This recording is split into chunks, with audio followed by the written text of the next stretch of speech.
Bienvenidos a Escaño 131. En la edición de este programa vamos a enfocarnos en dar mayores luces sobre la necesidad de nuestro país de fortalecer a los partidos políticos. Y es que desde hace un tiempo este Congreso se ha enfocado precisamente en la reforma electoral y en hacer algunas modificaciones a la ley de partidos políticos. Vamos a conversar con el presidente de la Comisión de Constitución, el legislador Freddy Otárola, y luego con el ex jefe de la OMPE y catedrático principal de la Universidad Católica, Fernando Tuesta Soldevilla. Vamos a una breve pausa, pero regresamos con Escaño 131. No se mueva, volvemos.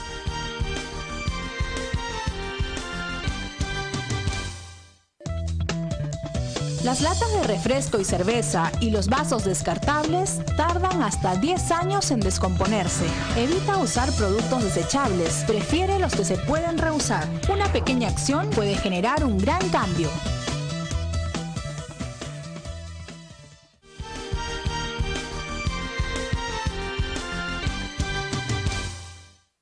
Gracias por estar en sintonía de Escaño 131. Regresamos rápidamente porque ya tenemos a nuestro primer invitado en nuestro estudio. Me refiero al congresista Freddy Otárola Peñaranda, presidente de la Comisión de Constitución. Gracias, congresista, por estar con nosotros. Hoy estamos viendo cómo fortalecer a los partidos políticos y el trabajo, congresista, que viene realizando la Comisión de Constitución, precisamente enfocado a este tema. Buenas tardes, Perla, pero no es un trabajo de ahora. En el primer año de este periodo congresal, es decir, el 2011 al 2012, yo presidí el subgrupo de trabajo de reforma electoral. Mire, hicimos un trabajo importantísimo y plasmamos en un folleto que se publicó incluso en el Congreso de la República una serie de propuestas de reforma electoral. Las pusimos al debate y no tuvieron eco. Por fin, en este periodo que presido, se estamos logrando resultados. Recuerda que en plenos anteriores se aprobó una autógrafa importantísima que prohíbe las dádivas en las campañas políticas. Es decir, nunca más compra-venta de votos por 1 kilo de arroz o por 1 litro de aceite, que tergiversaban y destruían la democracia. Pero adicionalmente ahora hemos aprobado una norma importantísima, una autógrafa, que nos va a permitir transparencia en las campañas, transparencia en los aportes públicos que por primera vez se regulan realmente y en los aportes privados. Escándalos de narcotráfico, de corrupción, etcétera, etcétera, en el financiamiento de campañas nunca más deberían volver a suscitarse. ¿Cómo se va a fiscalizar según la norma? ¿Cómo se va a sancionar? ¿Cómo se aplicaría este nuevo dispositivo? Lo primero es, la norma se divide en dos grandes partes. El financiamiento público y el financiamiento privado. En el tema del financiamiento público se otorga un porcentaje a todos los partidos que tengan bancada y un porcentaje, un 50%, de acuerdo a la votación obtenida. Pero estos fondos no son para campaña, solamente para capacitación, formación de cuadros y gastos de partido local, etcétera, etcétera, etcétera. Para ello, se faculta a la Oficina de Procesos Electorales a intervenir, fiscalizar, controlar y, ser el caso, actuar y sancionar directamente o a través de la Contraloría General de la República. Y por otro lado, se ve el caso de los fondos privados. Recuerden todos los escándalos que han habido por narcoaportes, aportes de gente que había sido indultada, aporte de gente vinculada al narcotráfico, como un escándalo que se ha suscitado recientemente. Ahí lo que se hace es, se crea la ventanilla única del aportante para que el partido en tiempo real tenga información de quiénes son los que han aportado, y si permite por negligencia el partido que aporte gente con fondos nada lícitos o desconocidos, las sanciones son severísimas. Sanciones que pueden devenir incluso en la pérdida de la inscripción partidaria. Congresista, sumado esto a un debate, una discusión que se ha generado en las últimas semanas y que también ha quedado hasta el momento postergado en la Comisión de Constitución, que es la propuesta para eliminar el voto preferencial, que para algunos sería pues un instrumento clave contra el transfugismo, por ejemplo, y también para fortalecer el partidarismo en nuestro país. Pero a ver, si lo presentamos así como eliminar el voto preferencial, el elector va a decir, yo quiero elegir pues entre qué candidatos, claro, cuál me gusta. No, la eliminación del voto preferencial es solamente una consecuencia. Consecuencia de que previamente se consolida la democracia interna. Hoy día, en la elección nacional, compiten los candidatos a la presidencia de la República, pero también compiten candidatos de un mismo partido por el curul, tergiversando el sentido del proceso electoral. Lo que estamos haciendo es adelantar la competencia interna. Es decir, si se aprobase este proyecto, ¿no?, antes de las elecciones nacionales habrían elecciones previas parecidas a las de Estados Unidos, con padrones validados por la RENIEC y por el Jurado Nacional de Elecciones, y no con supervisión, sino con elecciones previas organizadas por la Oficina Nacional de Procesos Electorales, a efectos de que, teniendo el principio de un militante un voto, con las garantías de los órganos electorales, se elija a los candidatos al Congreso de la República. ¿Es la democracia interna que también tiene oposición de parte de algunas organizaciones políticas? En verdad, solo han hablado de la eliminación del voto preferencial, cuando en verdad lo que no quieren es la democracia interna. Insisto, solo eliminamos el voto preferencial si garantizamos elecciones previas bajo la dirección de la Oficina Nacional de Procesos Electorales. Entonces, como no quieren eso, si han dicho no el voto preferencial porque le impide al pueblo elegir por qué candidato va a votar. Mentira. Con la democracia interna esto se asegura. Entonces es un paquete completísimo que además no crea instancias. Ya no son los partidos de última instancia, sino el Jurado Nacional de Elecciones para evitar el abuso de las cúpulas, y que además regula las elecciones de los dirigentes de los partidos y genera una serie de compromisos con la democracia. Eso es lo que no se ha querido aprobar. Tenemos fe, vamos a insistir en que se va a hacer, pero reitero, la eliminación del voto preferencial solo va si es que previamente le damos al pueblo la opción en democracia, en elecciones internas, de elegir quiénes van a ser los candidatos al Congreso. Ahora, congresista, ¿estas iniciativas se pondrían en marcha para estas elecciones generales del 2016 o ya no se alcanzan? Bueno, hoy día hemos aprobado el financiamiento público y privado, y eso debe ser y funcionar para el 2016. Este martes estoy invitando a los representantes de los partidos políticos, pues no se quiso votar el tema de la democracia interna y el voto preferencial, aludiendo que faltaba debate. Yo no sé qué faltaba. Se escuchó a todos durante 14 años y medio, al igual que el debate del proyecto que se aprobó.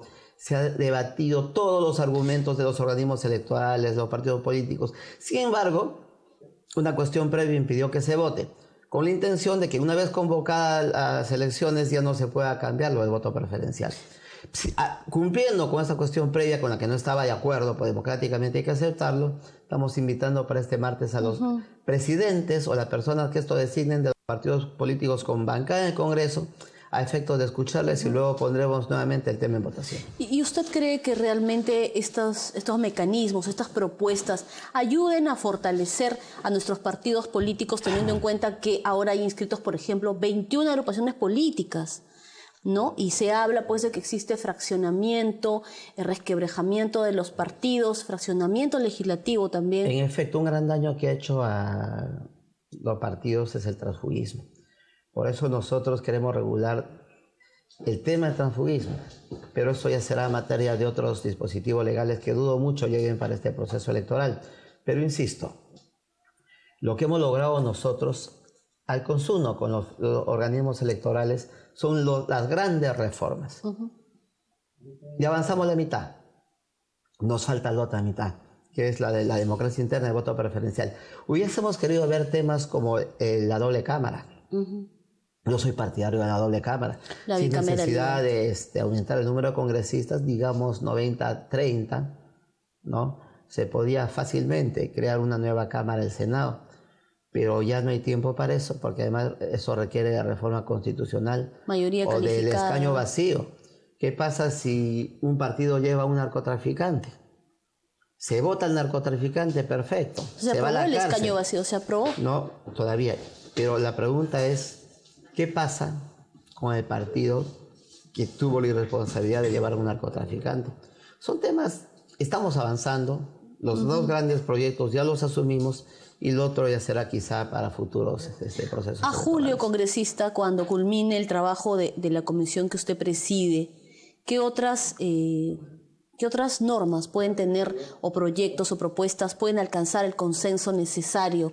Hay una que es la ratificación a convenios internacionales sobre derechos, sobre las torturas, ¿no? Y otra que vamos a ver inmediatamente después es la del aborto en casos de violación. Pero en materia de fortalecimiento del sistema de partidos políticos ya es difícil en nuestro país, porque ya están por convocarse las elecciones y una vez convocadas ya no se puede cambiar la regla del juego. Todavía estamos a tiempo para ver lo de la democracia interna y por ahí otro tema más, quizá lo del curul vacío. Después ya va a ser difícil. Y por eso estamos enfocando temas, como decía, como el del aborto, en el que yo pienso que no importa mi posición, quien tiene que decidir es la mujer, que es la víctima. Entonces son temas que también van a traer debate y que requieren voto de conciencia en los que no puede haber directiva partidaria. Son cambios, ¿no? Congresista, permítame que para aclarar y ya para ir terminando la entrevista, el escaño vacío se aprobó. Pero no es operativo lo del escaño vacío. No, ¿qué es lo que falta para poder falta lo del escaño vacío. Es un tema que no está vigente aún. Lo que está vigente es el tema de lo que se ha aprobado, es el tema de la prohibición de donaciones en los procesos electorales, del impedimento de que grupos terroristas puedan participar en los procesos eleccionarios, pero no lo del escaño vacío. Perfecto, congresista. Entonces queda para discusión del Pleno, ¿no es así? Así es. Muy bien, muchísimas gracias por estar con nosotros en esta entrevista. Hasta cualquier momento, congresista, tenemos que poner punto final a esta edición, a esta primera parte de Escaño 131. Hasta cualquier momento, le agradezco una vez más. Nosotros tenemos que ir a una breve pausa, pero ya regresamos con nuestro segundo invitado. Gracias. Gracias, congresista.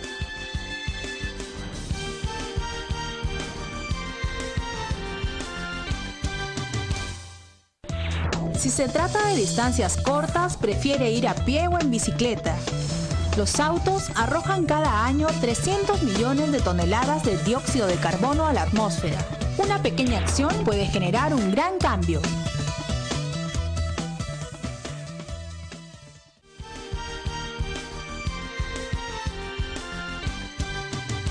En esta parte de Escaño 131 vamos a conversar con el doctor Fernando Tuesta Soldevilla, profesor principal de la especialidad de Ciencia Política de la Universidad Católica y además ex jefe de la OMPE entre los años 2000 a 2004. Le agradecemos por habernos recibido aquí y vamos a empezar con las preguntas porque hoy estamos hablando sobre fortalecimiento de partidos políticos. Doctor Tuesta.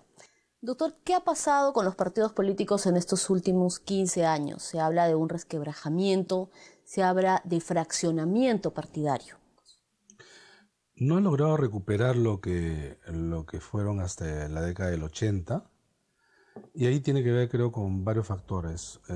Un factor propio, responsabilidad de los partidos, sobre todo los partidos históricos. En segundo lugar, hay claro, una acumulación de frustración de parte de la gente. Y en tercer lugar, las propias reglas de juego que han incentivado muchos de los aspectos que creo yo son nocivos.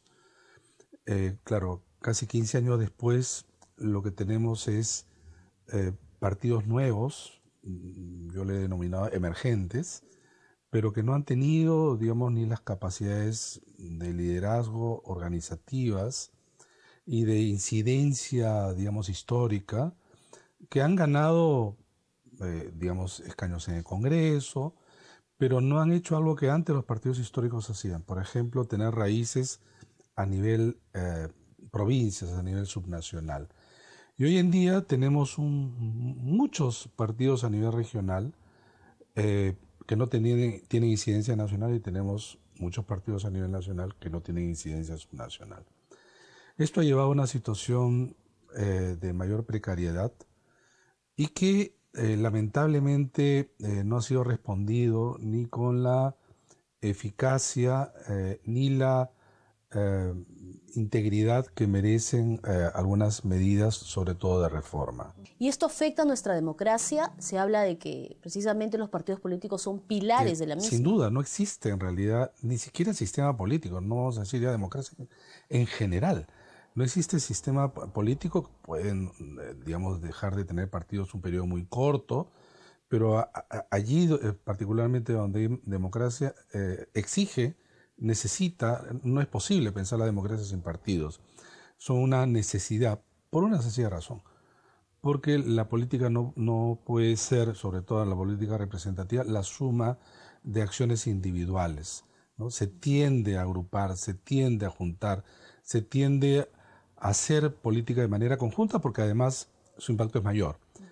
Pero ciertamente somos un país con partidos que tienen una serie de carencias y que han perdido otras tantas, digamos, virtudes que tenían, ¿no? Estamos en un momento difícil. Y precisamente desde el Congreso, bueno, se ha empezado con lo que es reforma electoral y con modificaciones a la ley de partidos políticos. Pero usted ha sido muy crítico. En su blog Política, por ejemplo, ha señalado que no se está legislando con la realidad, que es una reforma sin tener en cuenta la realidad. En algunos casos, me hacía referencia sobre todo a aquel artículo que entiendo no ha sido aún aprobado y espero que no, sobre un hecho que cree que se puede combatir a partir de una ley, que es la entrega de dádivas, dinero, recursos. Suena bien castigar a alguien porque haga eso. El tema es que no es posible. Una campaña hay 21 partidos inscritos. Vamos a suponer que se presenten 12, no los 21, porque van a haber alianzas. Ahí tienes tú 21, pero tienes 130 escaños, multiplícalos solo por 10, que van a haber más. Ahí nada más son 1.300, más nosotros estamos hablando de 1.300 y un poco más. Cada día se hacen muchos eventos, desde mítines, marchas, caminatas, etcétera. No existe ninguna posibilidad de que un órgano como por ejemplo el jurado o la OMPE, lo que sea, tenga que perseguir a los candidatos para poder supervisar adecuadamente y saber, por ejemplo, que están ofreciendo algo más del 1% de la OIT. Entonces imagínate, tú regalas, no sé, pues mochilas. ¿Cómo voy a valorar de que eso no cuesta 38.50 si no cuesta 37? ¿No? Es, digamos, una buena voluntad, pero por eso digo, atenta contra la realidad, porque no es posible hacerlo en ninguna parte del mundo. En ninguna parte del mundo existe. Entonces hay cosas que creo que se discuten, incluso se tienden a aprobar cuando no se correlaciona con la realidad. No, muchas veces, por eso las buenas voluntades no son suficientes. Requieren dos cosas, un diagnóstico y requiere una adecuada formulación legal para atacar, por un lado, o crear las condiciones otras para el desempeño de los partidos. Pero eso hay que mirarlo de manera también integral. Entonces, en el artículo aquel yo hacía referencia sobre ese punto específico. Es que lo que pasa también es que no estamos discutiendo la reforma en esta semana, ni siquiera en estos meses, se han presentado hace años. Y entonces, claro, cómo no frustrarse cuando ya estamos en el último momento, y entonces hay algunos congresistas que salen diciendo que ya no se puede porque es la última hora. Pero en realidad se ha postergado pues hasta ahora, ¿no? Y su principal crítica a esta reforma electoral es que no se está considerando la eliminación del voto preferencial, que para usted sería el corazón de la reforma. Sí, claro. Bueno, el tema es que para mí el corazón de la reforma es el voto preferencial. Porque a diferencia de otros temas, el tema del voto preferencial tiene efectos múltiples en diferentes ámbitos. Entonces, no hacerlo casi lleva a que el próximo año estemos con las mismas reglas de juego. Y me hace afirmar, como ya también hace 5 años lo afirmé, dicho sea de paso, no soy el único que ha visto esto, que con las mismas reglas vamos a tener el mismo tipo de Congreso, fraccionado y en algunos casos pues no de las calidades que muchos exigen. No hay nada que me indique que esto va a cambiar. Si las reglas no se cambian, si las voluntades políticas no han variado Y si los partidos de alguna manera, grosso modo, son los mismos, no hay nada que nos indique que esto va a cambiar, incluso más allá de la voluntad de los grandes líderes. Y en ese sentido, doctor, usted tiene una propuesta que data de hace unos 20 años. Usted plantea que las elecciones parlamentarias se hagan en la segunda vuelta. Sí, esta es otra medida distinta. Lo que pasa es que en el balotaje segunda vuelta es una importación francesa.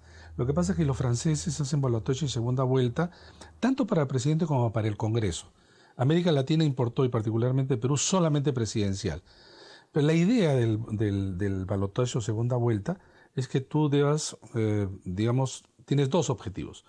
Uno, que el presidente tenga en la segunda vuelta un apoyo mayoritario. Pero ese es un solo objetivo. Pero el segundo objetivo es que como las elecciones parlamentarias se realizan después, el francés ya sabe quién es su presidente. Y entonces el presidente, como ocurrió con Hollande cuando se lo ha elegido, y el partido opositor, como fue Sarkozy, que quedó segundo, y digamos de alguna manera cabeza de oposición, piden a los electores, voten por nuestros partidos. Ese nivel entre oficialismo y oposición lleva a que el elector concentre sus votos en los grandes partidos, en los más importantes, en aquello que el elector considera que tiene algún peso. Pero cuando uno vota como nosotros el mismo día en primera vuelta, lo que se llama es un voto ciego, porque uno vota a nivel parlamentario sin saber quién ha salido elegido. ¿Y qué ocurre? Si tú ves los resultados, esto lo puedo demostrar, a partir de las cifras lo que tiene es una suerte de dispersión del voto. En cambio, con esta formulación que hago, hay primera vuelta y además todos nos concentramos en votar por el presidente. En cambio ahora, presidente más el Parlamento, encima voto preferencial, es cientos pidiendo el voto. En cambio, si es que solamente primera vuelta es presidente, digamos, hay mucho más claridad, se despeja de alguna manera la campaña para que el elector escuche, observa, tenga más detalle de las propuestas presidenciales. Y entonces en la segunda vuelta recién se vota a nivel parlamentario. Pueden haber, claro, dos escenarios. Uno que haya ganado ya un presidente y en consecuencia cuando uno vota sabe que vota a favor del presidente o la oposición. Tiende a reducir el número de partidos importantes. Y si es que nadie gana en primera vuelta, pues en la segunda se decidirá, pero ya entre dos. ¿Y es que no se ha tenido en cuenta el fraccionamiento legislativo? Con eso sí. No es lo único, hay que decirlo. No hay nada que resuelva todo, ¿no es cierto? No es lo único. Por ejemplo, lo otro, una medida puede ser, hoy día hay 21 partidos inscritos. Uno no sabe cómo en el país han logrado 21 cruzar, digamos, el número de exigencias que son bastante importantes, pero hay 21. Prohibir las alianzas electorales, por ejemplo. Si tú prohíbes las alianzas electorales, ¿qué van a hacer los partidos menos importantes? Yo creo que lo que harían, y para eso se induce, es que se fusionen. ¿Por qué vamos a tener 21? Pero es precisamente lo que está sucediendo. No, van a tender a hacer alianzas. Yo no digo alianzas, porque las alianzas, una vez que tú terminas, empieza el 28 de julio con un nuevo periodo, se van desmembrando. Distinto si tú ya tienes un partido unificado, ya es más difícil. Yo no digo que es imposible.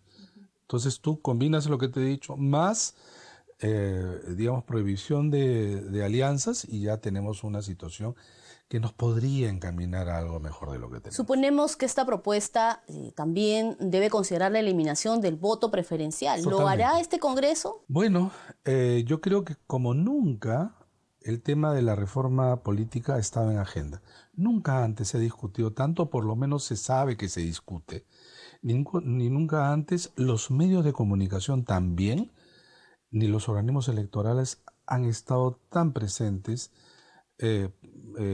creando los espacios también para el debate, para la discusión, para las ideas, y se está probando, cosa que quizá nunca se hubiera hecho si es que no hubiera existido, digamos, este debate público que me parece sumamente importante y sano, ¿no? Para, digamos, la calidad de la democracia en nuestro país. Si es que no se aprueba, por lo menos ya tenemos, digamos, hemos ganado espacio, hemos ganado en ideas y que el próximo Congreso quizás lo pueda aprobar. Las cosas no se aprueban solamente porque uno quiere, ¿no? Y así es pues la política, hay que tener también un poco de paciencia. Totalmente de acuerdo, doctor, con su punto de vista. Tenemos que poner punto final. Concluimos esta entrevista y le agradecemos una vez más por habernos recibido aquí. Y nosotros esperamos, además, haber contribuido con estos aportes a enriquecer el debate sobre fortalecimiento de partidos políticos en nuestro país. Gracias por su sintonía. Hasta la próxima.